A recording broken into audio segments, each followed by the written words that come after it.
Olha, eu comecei no jornalismo como engraxate, você vê que engraçado, né? Eu engraxava na República do Grêmio Esportivo Maringá, na República do Seu Teodósio, e nessa República funcionava a Transpress, que era uma agência de notícia. Por quê? Porque nessa época os jornais de Maringá e as rádios, o noticiário nacional e o noticiário estadual, eles pegavam da Transpress, que era um serviço de Gillette Press, né? Com misto de gravação de programas de rádio famosos, igual o Globo no Ar, né? O Correspondente Renner. E a dona Geni, que era a dona da Transpress e era jornalista, fazia os textos em papel carbono, né? 7, 8 cópias, né? A última cópia, os locutores da rádio tinham um trabalho danado para ler. E eu, então, ia distribuir isso. E eu comecei na Transpress porque eu engraxava os sapatos e a dona Geni morava ali na República também. E na República não, ela morava no hotel, mas a Transpress funcionava na República. E aí um dia ela pediu para eu engraxar os sapatos dela. De repente desceu um guarda-roupa lá com mais de 50 sapatos. Eu fiquei quase 2 dias engraxando o sapato. Terminei e ela me convidou para trabalhar como office boy.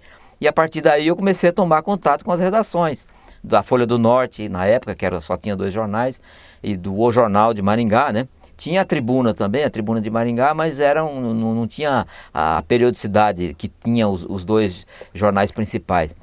E aí eu levava esse mesmo noticiário que ia para os jornais, eu levava para as rádios, né? Não tinha rádio FM, né? A coisa mais antiga, só a AM, eram 4 rádios, a Rádio Difusora, a Atalaia, a Rádio Cultura e a Rádio Jornal, que hoje é a Nova Engá, né? E a partir daí eu comecei a tomar contato com as redações, até que um dia a Transpress fechou e eu me vi desempregado, né? E aí, como eu fiz uma relação de amizade boa na redação da Folha do Norte, com grandes jornalistas que trabalhavam lá na época, e aí eu fui pedir emprego humildemente, né? Chegou aquele baixinho, baiano, né? Cara de gabiru, né? Lá na redação da Folha do Norte, pedi emprego para o seu Ives Lagoano Pacheco. Aí o seu Ives falou, bom, eu vou te dar uma missão, se você cumprir, você considere-se empregado. Pediu para que eu comprasse um cachimbo. Aí eu fui comprar um cachimbo na livraria Iracema, que era do saudoso, falecido Hermenegildo Gomes de Castro, que faleceu em acidente de carro com a família inteira, vindo do Ceará. E aí eu conversei com o Hermenegildo, contei a história para ele, aí dentro daquele espírito de solidariedade nordestina, ele falou, então eu vou te dar um cachimbo que você vai levar para o seu Ives Lagoano Pacheco e você vai estar empregado. E eu falei assim, então dá a nota que ele disse que ia mandar pagar. Eu disse, não, isso é um presente meu. Aí eu cheguei lá, entreguei o cachimbo para o seu Ives, que era o redator-chefe, acendeu o cachimbo, botou o fumo, deu aquela baforada, olhou para mim, quase jogou fumaça na minha cara e falou assim, está desempregado. E a partir daquele momento eu comecei a trabalhar, olha só que privilégio, como office boy na redação da Folha do Norte, onde além do Ives Lagoano Pacheco, tinha o Ade Assis, que era secretário de redação, Eupídio Serra, depois veio o Ismael Serra e veio o Serrinha também logo em seguida, que hoje é o editor-chefe da RPC. Tinha Antônio Calegari, que faz mais de 20 anos, é o editor-chefe do Jornal do Comércio do Rio de Janeiro, que é o jornal mais antigo do país, né? Dizem que o mais antigo é o Jornal do Comércio do Recife. Mas o Jornal do Comércio teve um tempo que ficou fechado, né? Esse Jornal do Comércio do Rio, que é do século XIX, nunca teve interrupção. E o Calegari é o editor-chefe desse jornal já faz muitos anos, né? E o Borba Filho, que depois virou técnico de futebol, era editor de esportes, né? E aí comecei a trabalhar ali, de office boy. E depois pelas mãos, você vê só, do falecido, saudoso Valdir Pinheiro, que também não era jornalista na época, era tipógrafo, né, no tempo da composição a quente. Ele fazia os tipos da Folha do Norte, letra por letra. E depois ele começou a escrever o Informe Rodolfo Bernardo, né, do Campeonato Paulista, né? Ele ficava até 11 horas da noite ouvindo os jogos e depois no outro dia colocava os resultados. De vez em quando saiu uns resultados errados, mas tudo bem, estava valendo. E aí quando o Valdir assumiu a página de esporte, que o Borba Filho saiu e foi virar comentarista da Rádio B2 de Curitiba e depois técnico de futebol, o Valdir assumiu a página de esporte, né? Escrevendo com aquelas deficiências todas, mas tinha um grande talento, um bom texto, né? Batia naquelas máquinas Olivetti com os 2 dedos assim, que parecia que ia explodir tudo, né? As teclas ia sair voando, né?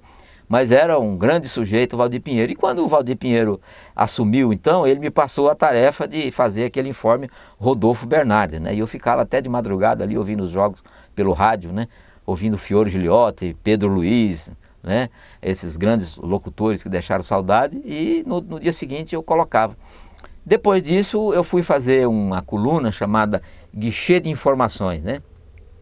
Que foi foi dirigida, criada pelo Antônio Calegari, e que era levantar, por exemplo, horários de ônibus, horário de avião, preço de passagem, né, as linhas que tinha. Então você fazia isso por telefone, né, e só ia anotando a caneta, né, você vê.